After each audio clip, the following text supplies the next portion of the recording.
अॅट्रॉसिटीवर शरद पवारांना जे काही बोलायचे ते त्यांनी स्पष्ट बोलावं, त्यासाठी खास अधिवेशन बोलवावं अशी मागणी शिवसेनेचे पक्षप्रमुख उद्धव ठाकरे यांनी केली। पवार म्हणतात त्याप्रमाणे जर अॅट्रॉसिटीचा गैरवापर झाला असेल तर मग त्यांच्या सरकारनेच हा अन्याय केला असं म्हणायचं का, असा देखील सवाल उद्धव यांनी विचारलाय।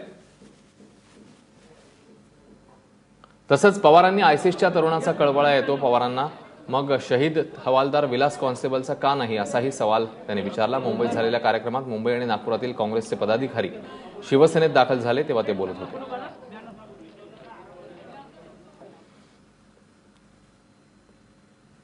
साहजिकच आहे की अॅट्रॉसिटी कायद्याबद्दल लोकांच्या मनामध्ये एक संभ्रम आहे आणि हे शरद पवारांनी सुद्धा मान्य केलेलं आहे की या कायद्याचा हत्यार म्हणून आतापर्यंत वापर केला गेलेला आहे।